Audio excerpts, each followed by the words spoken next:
খুচরা পর্যায়ে আবারও বাড়ছে বিদ্যুতের মূল্য। ডিসেম্বরের শেষে পৃথক 3টি শুনানি শেষে বিদ্যুতের নতুন দাম নির্ধারণ করা হবে, আর এ দাম 1 জানুয়ারি থেকে কার্যকর হবে বলে জানিয়েছে এনার্জি রেগুলেটরি কমিশন। তেল ভিত্তিক বিদ্যুতের ওপর অতি নির্ভরশীলতাকে এজন্য দায়ী করে বিশেষজ্ঞরা বলছেন, এতে করে জনজীবনে নতুন দুর্ভোগ তৈরি হবে। চয়ন রহমানের বিশেষ রিপোর্ট।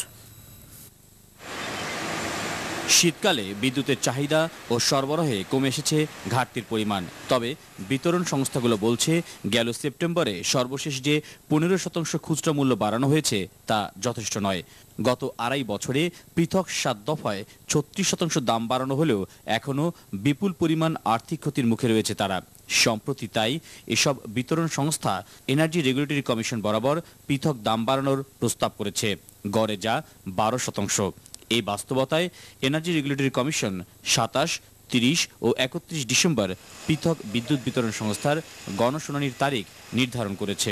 গণশুনানিতে আমরা যারা প্রস্তাব উপস্থাপন করছে তারা তাদের যৌক্তিকতা আমাদের সামনে প্রমাণ করবে। তারপরে এনার্জি রেগুলেটরি কমিশন যেটা জুডিশিয়াস, সবার জন্য যেটা অ্যাকসেপ্টেবল, সে একটা সিদ্ধান্ত আমরা নেব। যদি ট্যারিফ বৃদ্ধি হয় সেটা জানুয়ারি থেকে কার্যকর হবে, আর জানুয়ারি 1 তারিখ থেকে। ভোক্তা অধিকার সংগঠন ক্যাব মনে করছে, দাম বাড়ানোতে নীতি ঠিক করতে না পারায় বারবার মাশুল গুনছে সাধারণ মানুষ। পলিসির স্থানে আমাদের কাছে মনে হচ্ছে যে তারা অস্থিরতায় ভুগছে এবং এটার মধ্যে কোনো স্বাভাবিকত্ব নেই এবং শুরু থেকে বিদ্যুৎ সমস্যার সমাধানের বিষয়টিকে হাত দেওয়া হচ্ছে না, কৌশলে শুধু মূল্য বৃদ্ধির বিষয়টির দিকে এগিয়ে যাওয়া হচ্ছে। আর বিশেষজ্ঞরা বিদ্যুতের বারবার মূল্য বৃদ্ধিকে দেখছেন সংশ্লিষ্ট সংস্থার ব্যর্থতা হিসেবে।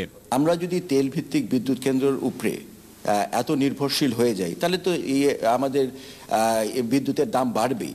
এখন সরকার যদি জনগণের উপরে এই বোঝাটা চাপিয়ে দেয়, তাহলে আমি মনে করব সরকার তাদের যে নৈতিক দায়িত্ব আছে যে একটা ভালো মূল্যে বিদ্যুৎ দেওয়া, সেখানে তাদের ব্যর্থতা চলে আসবে। বিদ্যুতের মূল্য নিরূপণে তাই সময় ও জনগণের সংগতির কথাও বিবেচনার তাগিদ দিয়েছেন তারা।